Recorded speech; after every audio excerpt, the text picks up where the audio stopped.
Okay girls, अस्सलाम वालेकुम। हमने जो नेक्स्ट टॉपिक करना है that is independent event.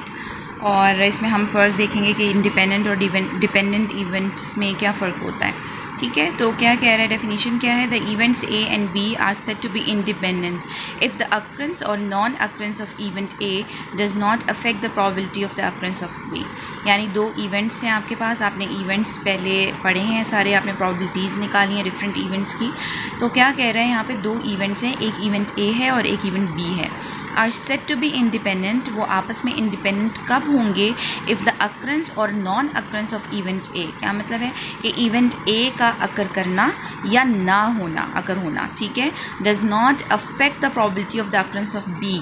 B event की अकर करने की प्रोबेबिलिटी को किसी भी सूरत अफेक्ट ना करे। ठीक है, दो इवेंट्स ए एंड बी जब आपके इंडिपेंडेंट होंगे जब इवेंट ए का अकर होना या ना होना बी के अकर करने की प्रोबेबिलिटी को किसी भी सूरत अफेक्ट ना करे। This means that irrespective whether event a has occurred or not, the probability of b is going to be the same.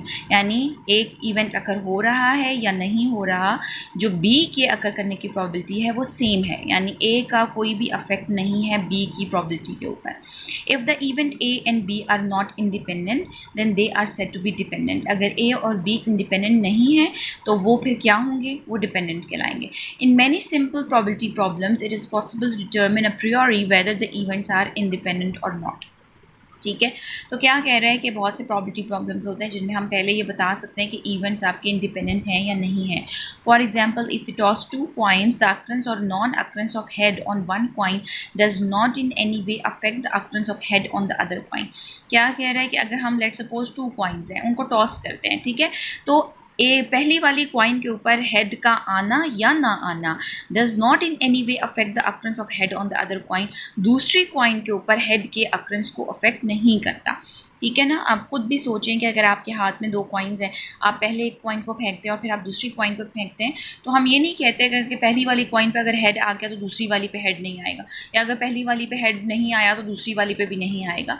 तो उससे यानी दोनों कॉइन्स के जो अक्रेंस है या जो दोनों कॉइन्स के ऊपर जो भी आ रहा है वो आपस में कैसे हैं, वो आपस में इंडिपेंडेंट हैं। ठीक है, thus the two events are independent. तो दोनों जो इवेंट्स हैं वो क्या हो गए कि पहली वाली कॉइन पे हेड का आना या दूसरी वाली कॉइन पे हेड का आना, ये दोनों इवेंट्स आपस में क्या हो गए, इंडिपेंडेंट हो गए। Let us consider another example. Suppose event A is the drawing of an ace from a pack of 52 card. पहला इवेंट क्या है कि आपके पास 52 कार्ड्स हैं, आपने देखे थे 52 कार्ड्स का भी क्वेश्चंस किए थे, और जो इवेंट है वो क्या है, ड्राइंग एन एस। एक एस को ड्रॉ हो, एक कार्ड आपने निकाला और वो जो कार्ड आपने निकाला वो एस होना चाहिए, इसकी प्रोबेबिलिटी जो है आपने फाइंड करनी है, that is event A. And the event B is showing a total of 7 with 2 dices. और दूसरा जो इवेंट है वो क्या है, एक्सपेरिमेंट क्या है कि आपने 2 डाइसेस को थ्रो करना है। सो वी नो दैट के 36 सैम्पल पॉइंट्स होते हैं, और इवेंट क्या है, टोटल ऑफ 7, यानी आपका इंटरेस्ट किस में है, 7 के टोटल के अंदर। तो event A and B are independent because the drawing of a card does not affect the throwing of the total of 7। ठीक है, तो यहाँ पे and event B is drawing an ace on the total of 7। हाँ, तो क्या कह रहा है यहाँ पे कि जो आपका इवेंट ए एंड बी है वो आपस में कैसे हैं, दे आर इंडिपेंडेंट, क्योंकि कार्ड का ड्रॉ होना वो किसी भी सूरत जो टोटल ऑफ 7 है उसके थ्रो को अफेक्ट नहीं करेगा।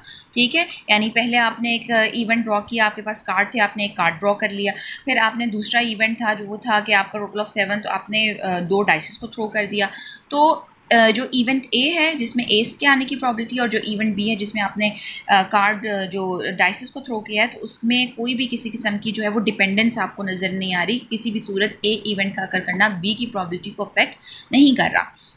ठीक है, तो क्या कह रहा है कि on the other hand if a event A is drawing an ace on the first draw. अब अगर दूसरी साइड पे अगर हम देखें डिपेंडेंट इवेंट की तरफ, वो आपको लेके जा रहा है कि इवेंट ए है आपका एस का ड्रॉ करना फर्स्ट ड्रॉ के अंदर, ठीक है, from the pack of 52 cards, and event B is drawing an ace on the second draw. और क्या है आपका इवेंट बी क्या है, एस का ड्रॉ सेकेंड एस का आना, drawing of an ace on the second draw, it is obvious that the occurrence और non occurrence of the first event does affect the probability of the second. क्या कह रहे हैं, अब देखिए डिपेंडेंट है, यहाँ क्या फ़र्क है, पहले आपका एक था इवेंट, वो था आपका कार्ड का ड्रॉ करना, जो दूसरा इवेंट था वो आपका टोटली डिफरेंट था, वो आपका डाइसिस का जो है वो थ्रो था, जिसमें आपने टोटल ऑफ 7 निकाला था। तो पहली वाली थ्रो के ऊपर कार्ड कौन सा आता है, वो किसी भी सूरत डाइस के ऊपर क्या आ रहा है उसको अफेक्ट नहीं कर रहा था। लेकिन यहाँ जब उसने नेक्स्ट एग्जाम्पल आपको दी है, दैट इज़ डिपेंडेंट इवेंट की, इवेंट ए क्या है, फर्स्ट ड्रॉ के अंदर आपके एस की ड्राइंग है, ठीक है, and event B is drawing an ace on the second draw, और बी इवेंट क्या है, एस की ड्राइंग सेकेंड ड्रॉ के अंदर, ठीक है। द प्रोबेबिलिटी वो क्या कह रहे, it is obvious that occurrence और non occurrence of the first event does affect the probability of the second. यहाँ पे पहले वाले इवेंट का अकर करना या ना करना दूसरे इवेंट की अक्रंस के ऊपर अफेक्ट कर रहा है, ठीक है। कैसे अफेक्ट कर रहा है, लेट्स सपोज आप अगर देखते हैं कि हमारे पास